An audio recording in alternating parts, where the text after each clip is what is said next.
Thank you, Mr Crawford. I now call on Swinney. Mr Swinney, around 10 minutes. Thank you. Presiding Officer, I am grateful for the opportunity to set out for Parliament the Scottish Government's response to the Devolution Further Powers Committee interim report on further powers for the Scottish Parliament, which was published last Thursday. Like all members, I am extremely grateful to the committee for the work that they have done on this report. As Mr Crawford has said, this is a report which has demonstrated itself to be dispassionate, evidence-based and a considered report from the Devolution Further Powers Committee. It is particularly significant that it was a unanimous report and represents the views of all of those who participated in the committee process over which Mr Crawford presided. Mr Crawford was, as we would all expect, entirely measured in the way in which he expressed the committee's report and made it clear that his citing of the commendation that had been made of the contents of the report and its style to be simply for the benefit of Parliament and not in any way to reflect his own personal contribution. But let me just say at the outset that I don't think reports of the evidence-based, dispassionate and considered nature that we have seen from the Devolution Powers Committee come out by accident, other than from the very careful stewardship of conveners like Mr Crawford, who has clearly presided over a process of evidence gathering within the committee and which has created such a strong basis for dispassionate conclusions to be arrived at. The report is part of a growing consensus around the forthcoming Scotland Bill. The Scottish Government has maintained since the publication of the draft clauses in January of the fact that there were a number of issues that were not properly addressed by the publication of the draft clauses in January, which had to be remedied. That view has been reflected in a number of contributions that have been made by various stakeholders in the course of the last few months. And now, a cross-party committee of Parliament has made the very serious and substantive and well-evidenced point that the draft clauses that were published by the United Kingdom Government in January did not implement in spirit and in substance the conclusions of the Smith Commission. And that essentially is the essential test and starting point for this debate.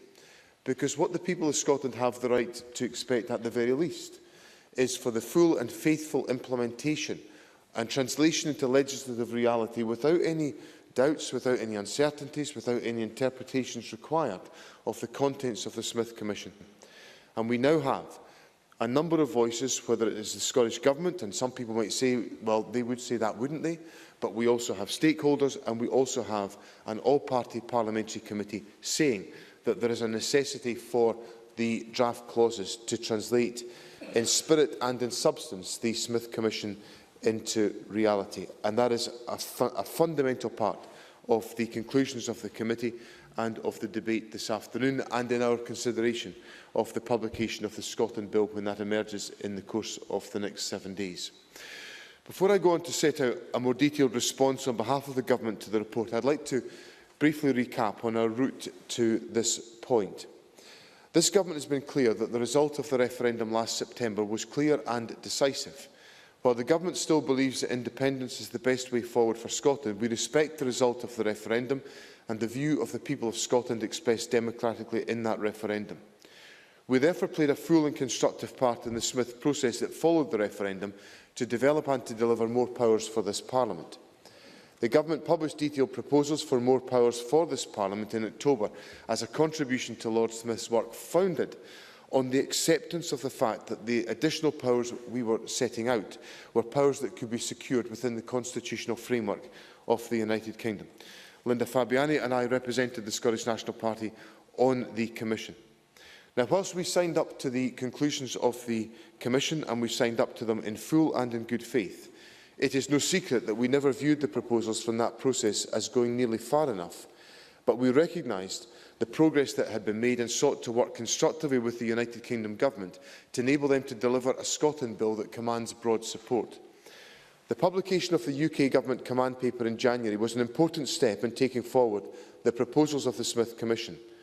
However, it was clear to the Scottish Government at that time that the draft clauses did not deliver Smith in full, and we made that clear at the time. So the Scottish Government's priority since publication has been to work with the United Kingdom Government to improve the clauses and to ensure that the bill that is introduced delivers the spirit and the intent of the Smith Commission in full in a coherent and a practicable way. The Scottish Government, therefore, since the publication of the draft clauses, has made a number of detailed comments and observations to the United Kingdom Government about how the issues and deficiencies that we highlighted in January can be properly and fully taken into account by the UK Government in the formulation of the Scotland Bill. I would now like to turn to the details of the Committee's exemplary report. This is an interim report by the Committee and makes clear that it covers the areas of the Bill of the highest importance.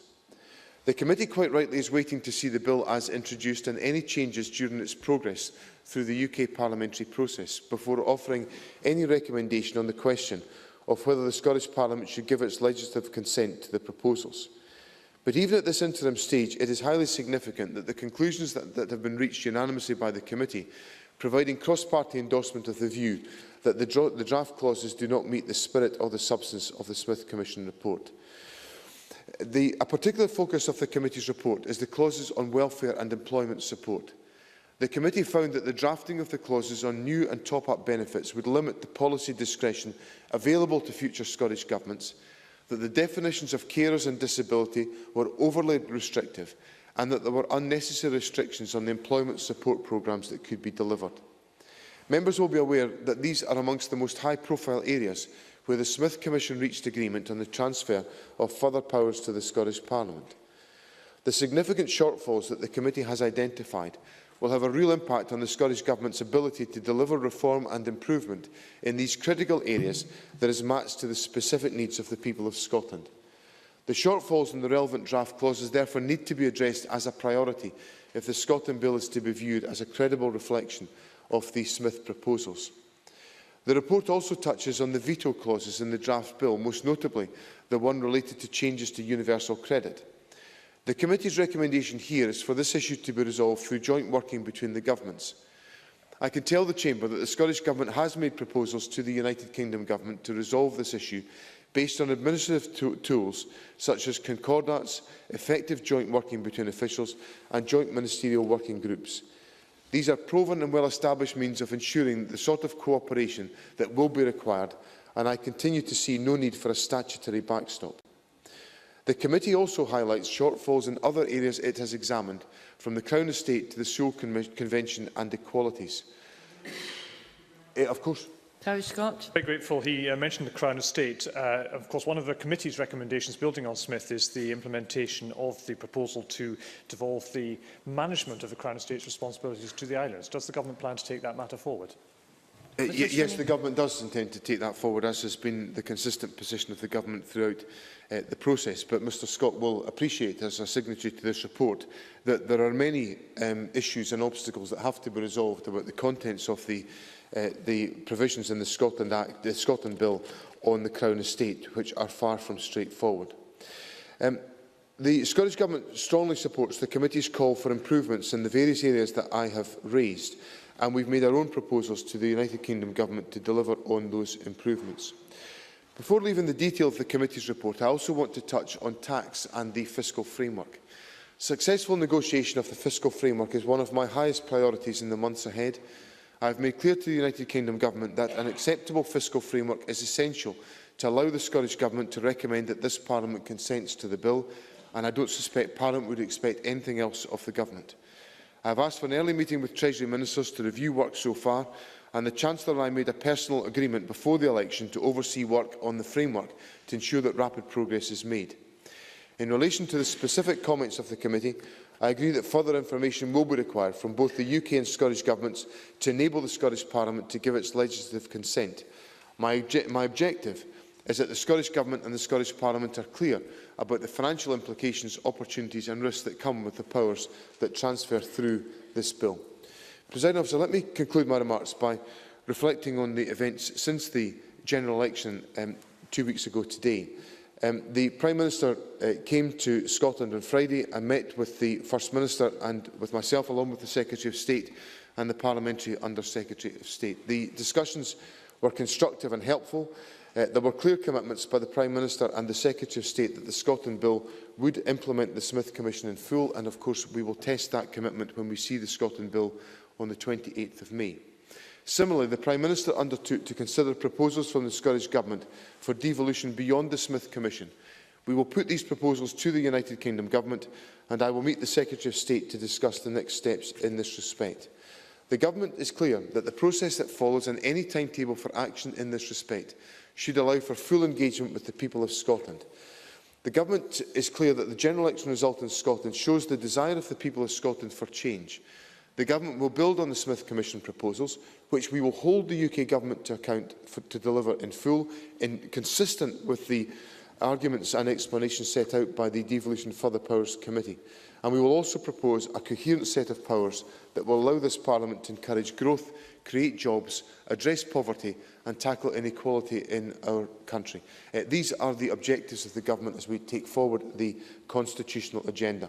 Our priority is to ensure that the Scotland Bill reflects in full, in substance and in spirit, the contents of the Smith Commission report, and to put to the United Kingdom Government our proposals to extend and expand the powers of this Parliament to enable us to be able to tackle the issues that matter to the people of our country.